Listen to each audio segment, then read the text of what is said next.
Hola, buenas noches. Bienvenidos. Hoy tenemos la función número 22 del ciclo EDA Presenta de la Asociación Argentina de Editores Audiovisuales. En el caso de hoy tenemos la película Raídos, el documental de Diego Marcone. Cuando termine la peli vamos a estar conversando con él y con Andrea Kleinman, coeditora junto a Diego del documental. Así que muchas gracias a todos por venir y que disfruten la función.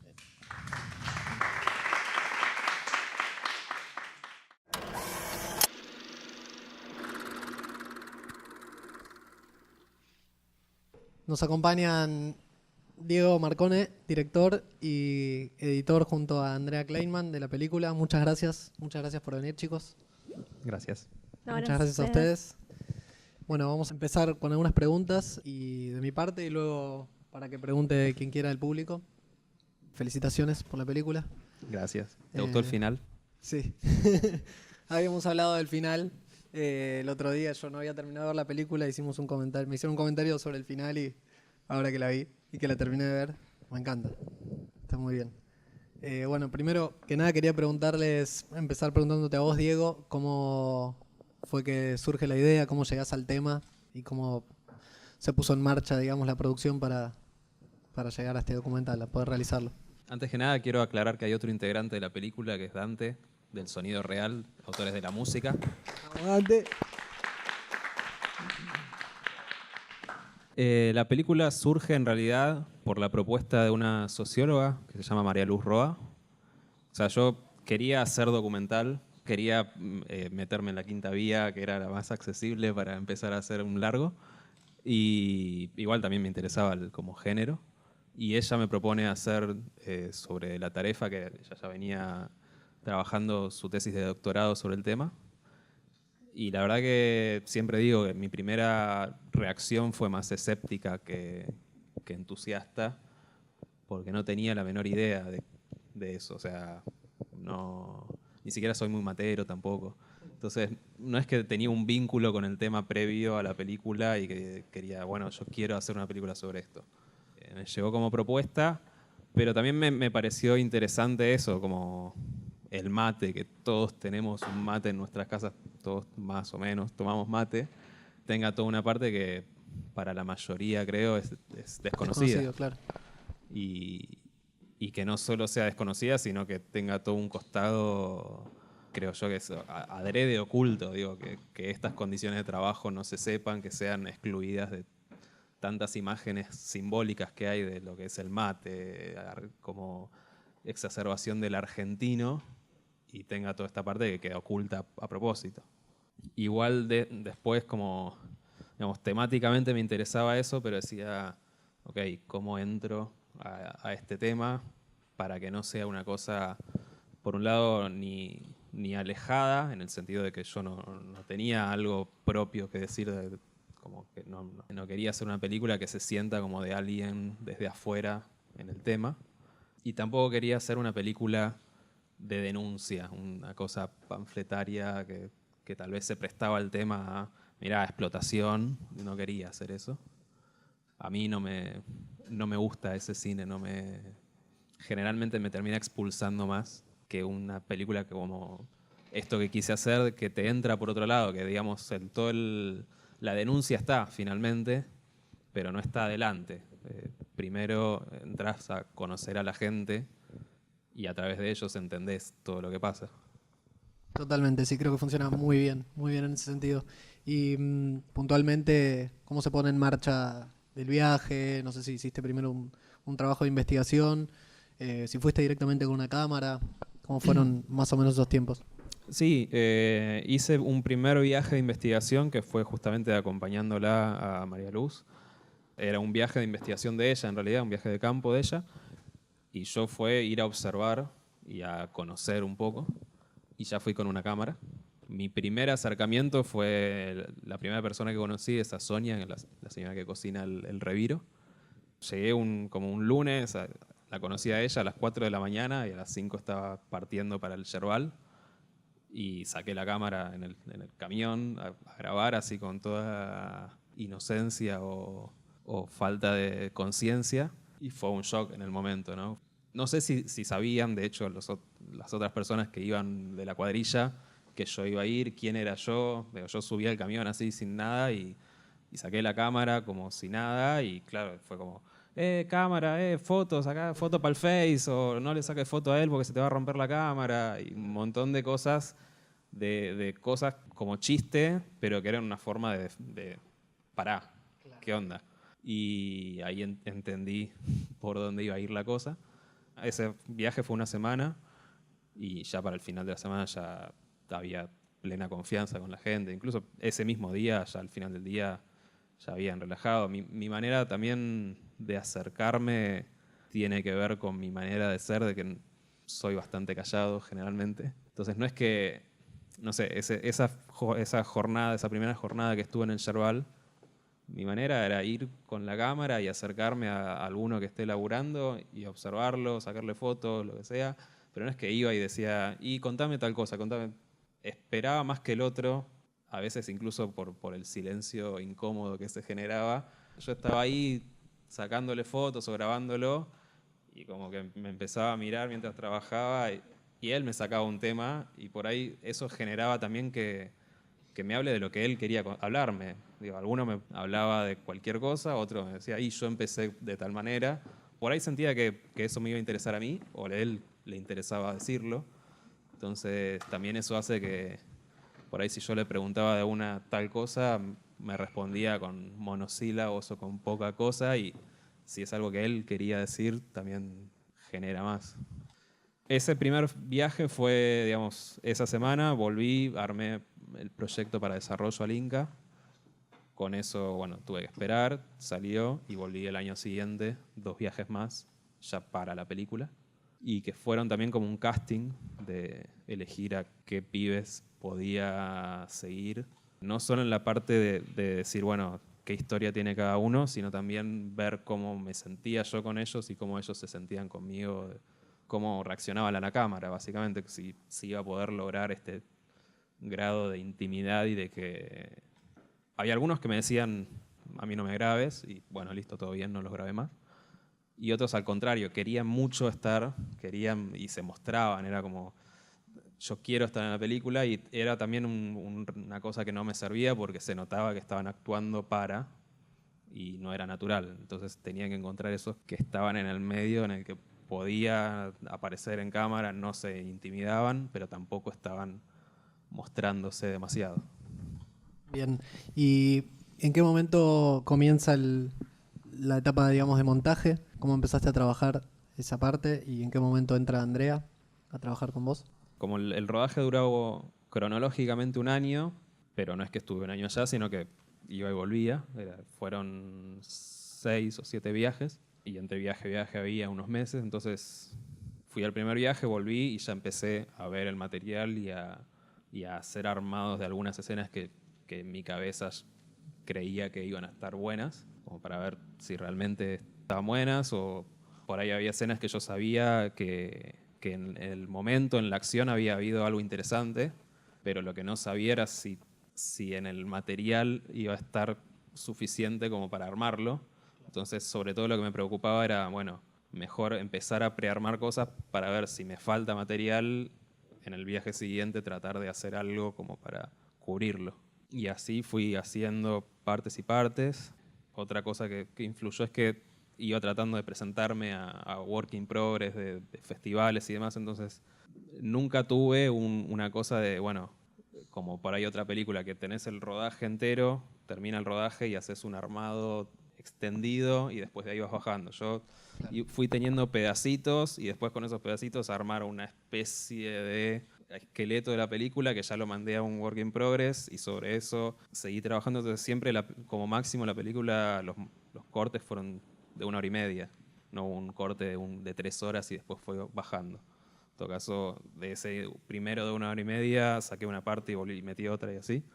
Y en esa cosa, en un momento sentí que no podía, que me superaba la película y el material, y que viéndolo decía, bueno, temáticamente era lo que yo quería, pero narrativamente no funcionaba del todo. Y ahí la llamé a Andrea, que, o sea, originalmente no íbamos a tener un montajista contratado por una cuestión de presupuesto, porque no podía costearlo, y otro poco porque dije, ¿quién va a conocer el tema más que yo? Yo la monto. Bueno, finalmente necesitaba alguien que justamente no conociera el tema para que lo pueda montar bien. Y André, cuando entraste vos, ¿con qué te encontraste? ¿Cómo organizaste, cómo empezaste a organizar el trabajo en función de lo que veías y tu experiencia? Bueno, como los docus nunca tienen plata, viste, siempre quieren como asesoría y es un problema porque si vos das consejos sin haber visto el bruto y tampoco hay presupuesto como para que lo veas, digamos. Un tema de tiempo, digamos, y Un tema presupuesto de tiempo y y de plata, ¿no? Claro, presupuesto o sea, más es tiempo. como un dilema para el editor, ¿no? Que va a hacer asesoría porque, o sea, yo aprendí digo, con los golpes que si un proyecto necesita una asesoría, tenés que ver un corte. Es medio kamikaze meterte en un proyecto como asesor y de afuera y tal, porque quizás el proyecto no está para un asesor, está para un editor de cero. O sea, no hay una película sobre la cual aconsejar. Hay que ir al bruto y hay que hacer todo de vuelta. Entonces, como yo ya había aprendido eso, vi el corte, digamos, y lo evalué antes de decirle a Diego, bueno, dale, vamos a meternos más de afuera. Yo lo vi, empecé a verlo y pensé, bueno, no sé si es para asesoría. Bueno, después me fui metiendo y al final terminé llorando y dije, bueno, obviamente resta para una asesoría porque no lloro con ninguna película que hago, así que... No sabía lo del principio, la primera duda no sabía. Bueno, porque no sabía por dónde iba, digamos, la peli tampoco, no sabía nada. Y bueno, de hecho, hasta pensé, bueno, ¿qué le digo ahora? ¿Viste? Porque estaba llorando, qué sé yo, digo, bueno, vamos a darle la vuelta a ver qué se puede mejorar. Se me había hecho larga, me acuerdo. Para mí todas las pelis se me hacen largas, todas las pelis argentinas se me hacían largas, entonces dije, bueno, quizás soy yo que tengo una paciencia medio exigente. Entonces cuando la vi de vuelta dije, no, sí, se pueden probar cosas. La primera era, bueno, cuando le abrís el corte a alguien de afuera, viste, es como la caja de Pandora. Se empiezan a repreguntar un montón de cosas y ya las tenías resueltas. Me pregunté y dije, hay que preguntarle a Diego. O sea, yo sentía que la película estaba un poquito larga, pero mi intuición me decía que no había que acortarla. Entonces pensé que quizás la multiplicidad de personajes me ayudaba, porque yo trabajando en una película que tiene un solo personaje, que se desarrolla y le pasan un montón de cosas, son largas. Digo, wow, cuando tenés 5. Y encima yo, porteña, no familiarizada con el tema, se me mezclaban mucho. Entonces, lo primero que le pregunté a Diego es, ¿tiene que ser sí o sí una peli coral o puede ser una peli con un único protagónico? Porque si puede ser, digo, bueno, ahí hay que abrir todo, hay que abrir toda la cirugía de vuelta. Si es coral, no. Yo ya tenía un plan B, si era coral. Y Diego, bueno, no sé si te acordás lo que me contestaste. Más o menos. ¿Se puede contar? No, ¿qué te contesté? O sea, seguro que sí que tenía que ser coral, pero no me acuerdo específicamente. No, me habías contado que era muy difícil elegir a uno solo porque vos volvías y quizás había uno que no estaba, que se había otro lugar. Sí, bueno, eso sí, pero eso ya, digamos, lo había decidido de antemano al rodaje, de que no iba a poder hacer una película de seguir a uno. En la parte de investigación, guión, había como tenido ese dilema, pero justamente, digo, por las condiciones era imposible decir, bueno, voy a seguir a este. Además de que tampoco tenía uno que sintiera que me contara todo, pero era muy riesgoso seguir a uno solo sin saber que de viaje a viaje por ahí volvía y ya no estaba laburando, se había ido, no sé. ¿Qué pasó? De repente, no sé, entre viaje y viaje había personajes de los que seguimos en la película que tuvieron cambios que incluso los tuve que dejar afuera de lo que se cuenta en la película porque si no era confuso.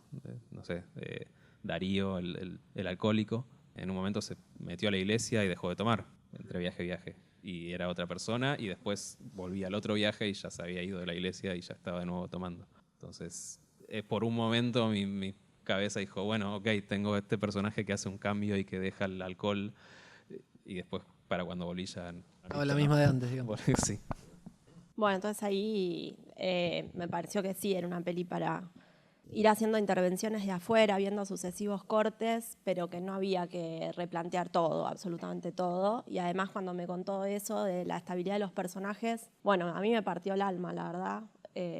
Me pareció piola tratar de sostener la coral a la película. Incluso si se te confundían los personajes, ¿no? O sea, ponerle toda la, como el carbón de la edición para que se pudiera sostener con esa particularidad de estructura. Bueno, y los personajes que para mí hacen un cambio, o sea, de vuelta, ¿no? Para un espectador porteño que está fuera de ese mundo, el personaje, el clásico, ¿no? Como que, bueno, que estudia, va a la escuela, bueno, a veces lo exprimimos, porque de alguna manera es como un espejo que habla sobre los otros y que organiza la película, para mí.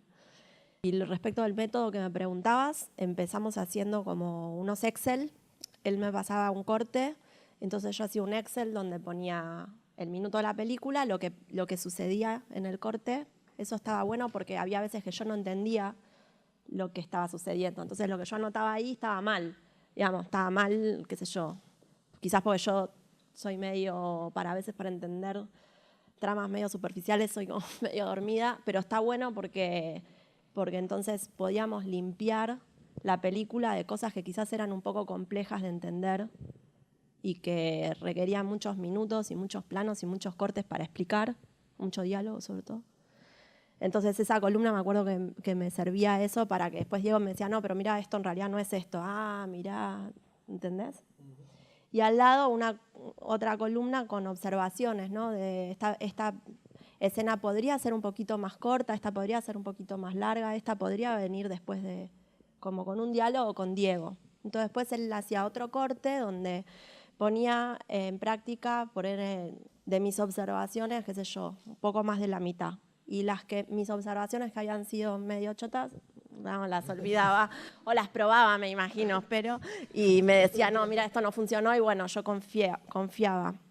Y bueno, y sobre el final, yo me había hecho como unos asteriscos en las secuencias que quería como que revisáramos los cortes, pero después eso no lo usamos y fuimos de toda la película, digamos, viendo los cortes no el punto de corte, sino como con qué planos contás la escena, ¿entendés? Con cuántos planos contás la escena, básicamente. Y en algunos casos los cortes, porque estaba bien montada para mí. Entonces, ahí ya eso fue como más divertido, porque ya teníamos la estructura de la peli, entonces íbamos... además yo ya no tenía otra película en la que trabajar, entonces ya podía ir a la casa de él más tranquila. Porque el problema de la asesoría es ese, digamos, que necesitas trabajar de otra cosa. Entonces, vos estás editando una peli y después estás como asesor de otra y esa otra se está incendiando y no tenés el tiempo, las horas para sentarte en el Avid, porque estás las otras 8 horas laburando en otra peli. Es un rol raro, ¿viste? La asesoría. Acá refuncionó. Pero bueno, no es que tipo lo recomiendo para cualquiera. Acá refuncionó. Bien, buenísimo. Y lo que pensaba es que, más allá de quizás se hacía complejo por la totalidad de personajes que hay, me parece que es muy claro el recorrido, que no sé si estaba planteado como de guión o desde el principio, como en el tiempo, ¿no? Hay un recorrido como se cierra como un ciclo, me parece, en el tiempo, donde todos los personajes van, me parece, entrando y saliendo, o los vamos viendo. No sé si esa estructura ya estaba planteada a priori. Sí, eso estaba desde el guión que presenté a Inca antes del rodaje. Digamos, en ese primer dilema que había tenido, si seguía un personaje o hacía algo coral y demás, lo que sí había decidido es que la película tenía que arrancar con una cosecha y terminar con la siguiente y generar esta idea de loop que se iba a seguir repitiendo. En el guión había otros personajes. El guión era más lineal, digamos, eran 4 pibes y se los seguía más secuencialmente, como bueno, esta parte a esta parte. Pero esos 4 pibes que los tenía de antemano elegidos, después cuando llegué al rodaje pasó que de los 4, 3 ya no los tenía y terminó entonces generándose la película más desordenada y coral abierta, donde hay algunos que seguimos, pero hay muchos otros que aparecen un pedacito y no vuelven a aparecer, pero que en eso que aparecen te aportan algo que otro personaje no tiene. Y en esta parte de los personajes lo que Lo que sí pasaba en ese primer corte que vio Andrea, y que fue creo que lo fundamental que trabajamos con ella, era poder identificar a cada uno de los personajes que sí aparecen durante todo el arco, que entiendas cuál es cada uno y qué le va pasando a cada uno a lo largo de toda la película. Que para mí era muy claro porque los conocía a ellos y yo sabía cuál era cuál.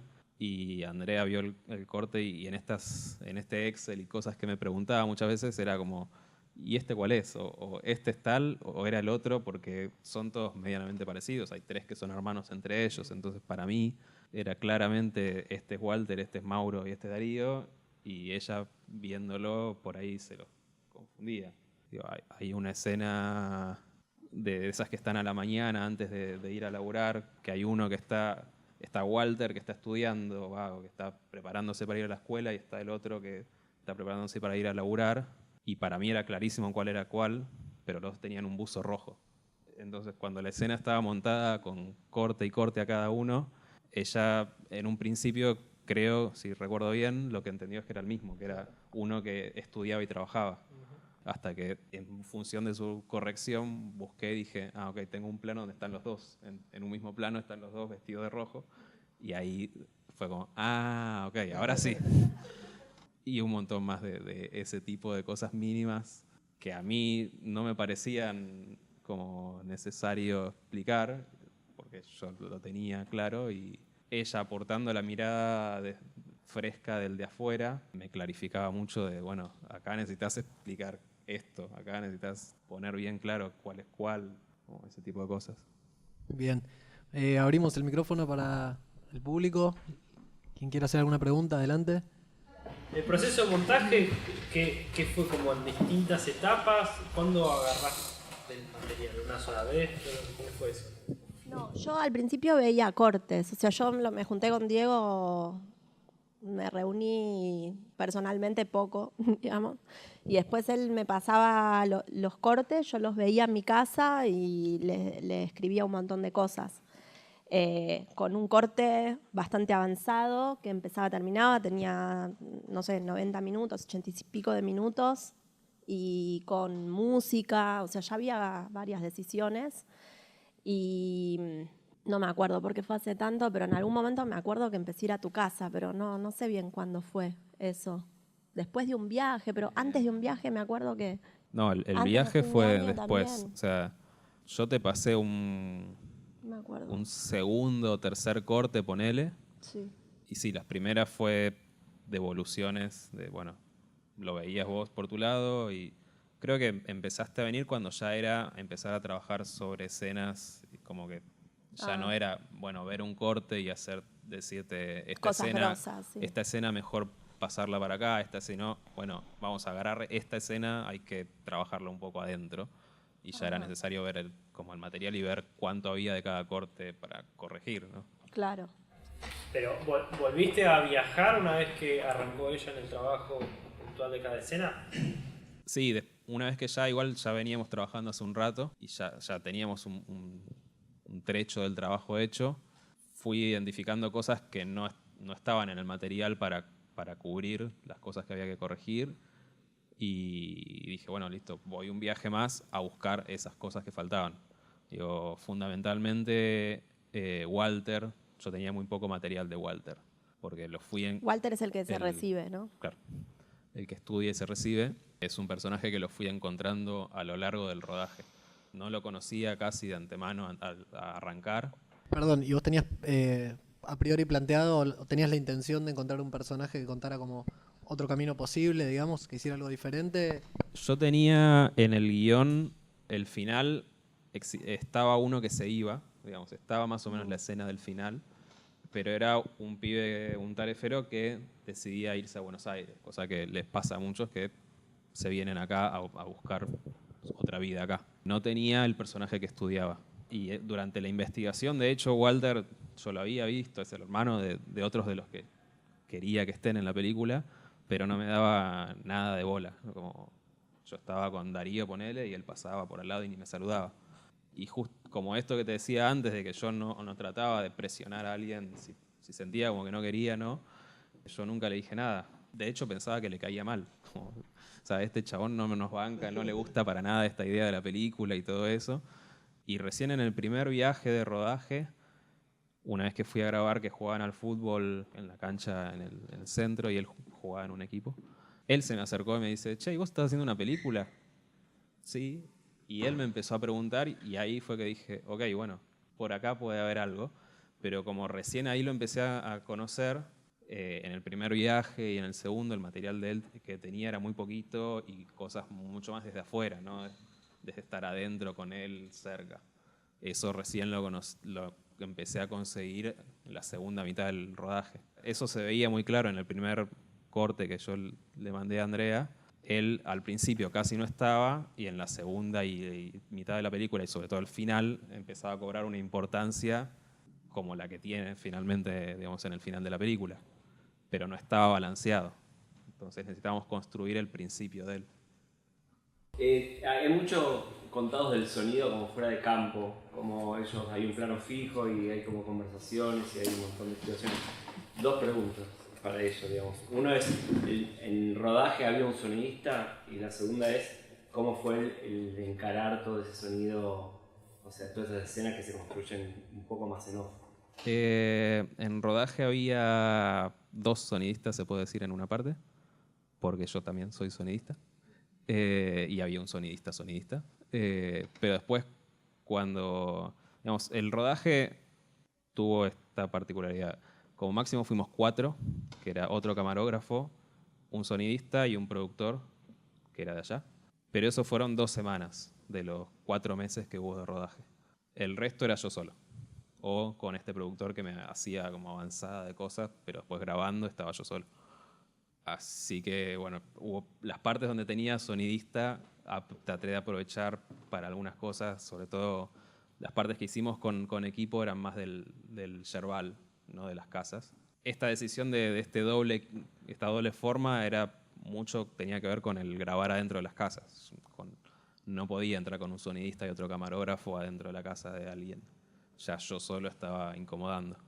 Entonces en las partes del yerbal, que por ejemplo me interesaba mucho reconstruir el ambiente del yerbal, cosa de que estás con uno, digamos, yo grabando a uno y hay otro que está 100 metros gritándole y se hacen chistes uno con el otro y todo el tiempo hay información. De hecho, en un momento fue como un momento de tensión con el sonidista, de que estábamos grabando a uno y me interesó algo que gritaba a otro y yo le hacía señal de que grabe al otro mientras nosotros grabábamos uno. Era como, había muchas cosas que registrar, sobre todo de sonido, incluso más que de imagen. Y me dijo, no, decidite, no puedo grabar todo, ¿no? Y de hecho, como que finalmente decidimos separarnos en el sentido de que en un momento era como cada uno grababa independiente. Él se fue a grabar cosas de sonido, mientras yo tenía la cámara con un boom montado en la cámara, y entonces lo que yo grabara más o menos de sonido me iba a servir, mientras él hacía otras cosas de sonido de ambientes, y el otro camarógrafo también tenía otro boom. Y después el resto de las partes donde estaba yo solo, el equipo era el mismo, digamos, yo tenía un boom y muchas veces regulaba el plano de imagen en función de qué tan cerca podía estar con el boom, porque si no, no me iba a servir. Y en la post, digamos, en la edición, el trabajo con todo ese material. Y en la post, el editor de diálogos me dijo que fue la peor película en la que le tocó trabajar, y viniendo de un sonidista. Pero también, digamos, era el arma de doble filo de que yo sabía cuánto se podía limpiar después. Por más que llevara trabajo, sabía que iba a poder conseguir un resultado con lo que tenía. Porque poner el barrio es un quilombo. Era grabar en el barrio, de repente te encendían una moto al lado y se ponían a arreglar la moto, o te ponían un tema de música, era un montón de cosas todo el tiempo. Algunas trataba de controlarlas, pero otras era imposible. Y lo que sí todo el tiempo tenía, digamos, por un lado era, mientras esté grabando una escena que me interesa, tratar de acallar todo, pero después tratar de registrar todo eso. Tenía un zoom y grababa ambientes un montón para después reconstruirlo. Bien. ¿Alguien más? Quería saber el tema de los permisos o autorizaciones para filmar. ¿La gente? No de la gente, sino de los lugares donde trabajan. ¿Se mandaron ahí directo? No, pedimos permiso, digamos, avisamos, tuvimos que hacer una especie de venta de la película que no explicaba del todo lo que iba a ser la película.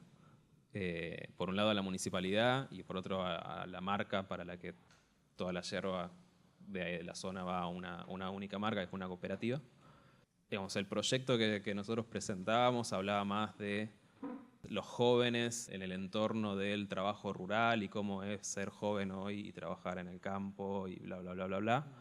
Y en ningún momento, obviamente, mencionaba explotación, ni esclavitud, ni esas otras palabras. Cuando fuimos a hablar, digamos, me pasó en la investigación de estar en un yerbal, yo arreglaba con los capataces, porque ellos tampoco pueden tener mucha previsión de dónde van a ir. Como semana a semana van viendo a qué yerbal pueden ir. Entonces yo arreglaba con el capataz, me decía, bueno, yo voy a pasar por acá con el camión, te levanto, vamos. Y de repente caí en un yerbal, no sabía, yo no tenía contacto previo con el productor, cayó el productor y no le gustó obviamente ni medio que yo esté ahí y me trató bastante mal. Entonces, pero eso era en la investigación, yo le dije que era para una cosa para la facultad, bla, bla, bla. Para una vez que ya íbamos a empezar a grabar y ya iba a estar, digamos, todo un año recorriendo por ahí, no podía tener una excusa así. Entonces fuimos a hablar con la cooperativa, porque no es que los campos son todos de la empresa, entonces vos vas a hablar con una persona y te dice, listo, te permito grabar en todos estos campos. Cada campo era de un dueño distinto y yo no podía ir a hablar con todos los dueños a avisarle. Entonces hablamos con la empresa, con la cooperativa, como diciendo, bueno, si ustedes no le dan el visto bueno, después ustedes encárguense de avisarle a todos los cooperativistas, productores que participan. Y al principio no les gustó mucho, como nos frenaron un poco, pero el miedo de ellos era que yo fuera La Nata, y Canal 13, y fuera y dijera, acá hay esclavitud, y lo pasara en la tele. Bueno, dijimos, es una peli independiente. Y vamos a mostrar toda la vida del cotidiano de la gente. Bajaron la defensa y cuando les dije, vamos a mostrar cuando van al boliche a la noche y se ponen en pedo, y cuando van a jugar al fútbol. Y ahí les gustó directamente, como, sí, porque estos el viernes se ponen en pedo y el lunes no me vienen. Como literal fue esa la frase. Porque ellos lo tienen tan naturalizado que para ellos no hay un problema en lo que hacen ellos en cuanto a explotación. ¿Cuál es la cooperativa? Es la Cooperativa Agrícola de Montecarlo. La marca de la yerba es La Aguantadora. Nada, para ellos lo tenían, era natural. Entonces, que se viera todo, para ellos era bueno, está bien, está bueno. Tendrías que habérselo dedicado a la memoria del Momo o algo así. Todavía no nos había dejado en ese momento. Bueno, chicos, lamentablemente tenemos que dejar acá. Bueno, Les agradezco muchísimo en nombre de EDA que A vos. hayan venido. Y ahora seguimos, vamos a comer unas pizzas y tomar una cerveza en la terraza. Así que la seguimos ahí. ok. Muchas gracias.